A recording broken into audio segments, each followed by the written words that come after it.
Hi, it's good to have you here. I am explaining a little bit more of a breath that's called the psychological sigh. And what I love about it is it's hardwired and you can do it in real time. What does that mean, even? Well, when you are in a heightened state of distress, you probably are already tapping into what the physiological sigh is. So let's chat a little bit about the details, how to do it, and where this came about. I actually found this as I was scrolling for a little bit more research and details on some of the other breath practices that I do for my own practice, but also as I'm teaching and speaking in other platforms. So I'm excited to have you here. My name is Julia. If you have not followed me, please do that now. Make sure you're getting all of the videos and updates so that you can stay connected. While I was searching, I came across Andrew Huberman. You may have heard his name before. If not, I highly recommend following him. He's got some great science-backed information if that is your jam.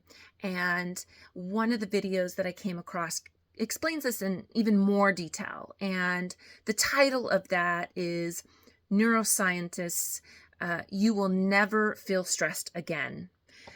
On YouTube. So feel free to, I'll actually put that in the comments below. Jack Feldman and Mark Krasno's at Stanford and Jack at UCLA is where a lot of the neurobiological studies have begun. This breath really came to play in the 1930s. And yet these researchers have wanted to step even further with this and follow the neurons with it, get the science behind it, aside from just how you feel, like getting you the actual study behind it. And so this is one of the practices that I explain and share in some of the workshops that I am participating in and co-facilitating. And a lot of times we're in these heightened states, we just don't have the capacity to think about box breathing or the trifecta breath work. I can tag some of those in there if you're wanting to learn some of those little more steps to do this calming down state. This is hardwired. This is in real time. And you're probably doing this breath already without even thinking about it. So when we inhale, we are actually tapping in to the diaphragm. And what's really amazing and unique about the diaphragm is we can control it. Unlike, the stomach or our pancreas, we really can't say, I would like my stomach to digest more. I would like my stomach to slow down because maybe things are moving too fast. We really can't do that with our mind. However, with the diaphragm, we can we can tap in and really make the effort to control this breath. So inhaling, the lungs expand, which then press down on the diaphragm. It creates actually more space for the heart. And in doing that, we actually slow down the blood flow. So there's a good purpose in that. But what will happen so that everything stays in homeostasis, there's a signal that's sent through the phrenic nerve that goes up into the brain, tells the brain that, oh man, the blood flow is slowing down. We need to neutralize that. We need to bring that back into homeostasis. So then it drops down back into the heart and speeds that process up. So, this is this autonomic system. We don't really have to think about it, hence the word automatic. And so it's doing it all on its own. But when we have a really heightened state, our heart is pumping, things are fast, how we want to slow those down is to actually exhale longer to slow down the heart rate. And so we do that by 2 inhales and 1 long exhale.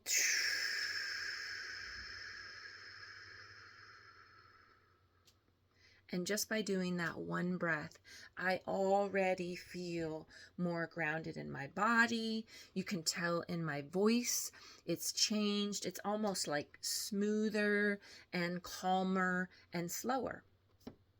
So, takeaway, if you don't remember anything within this video, think, if I want my heart rate to go up, because I'm feeling really lethargic, my energy's low, I'm wanting to actually stimulate my blood flow. You want to breathe in longer, inhale longer to get your heart rate to go up. So it might look like this.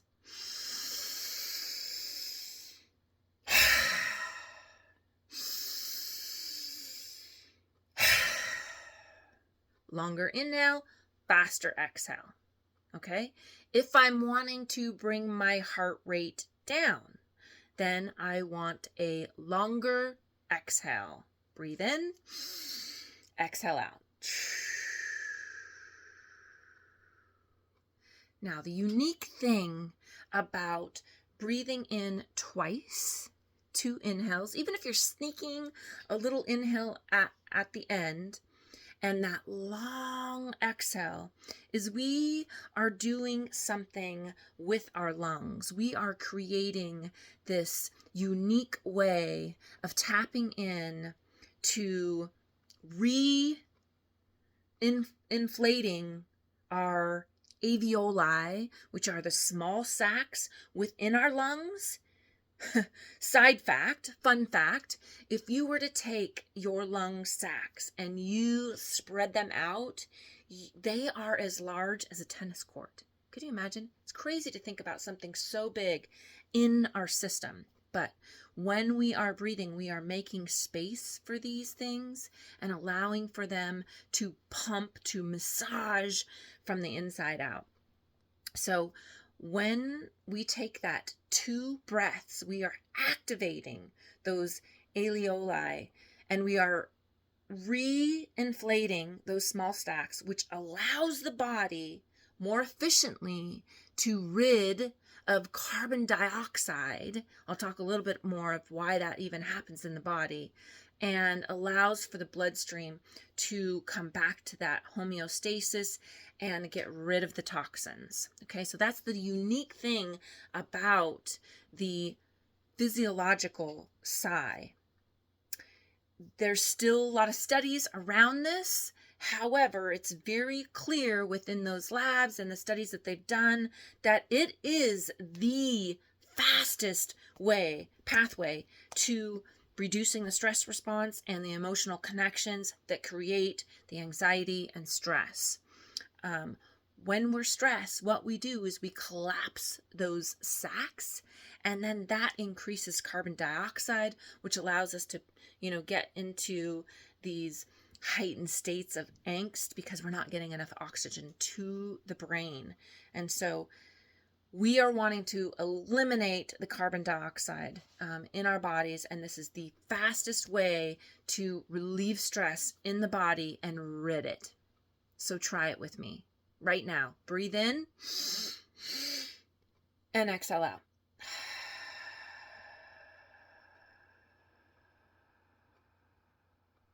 Breathe in, exhale out. Let's do it one last time together. And exhale out.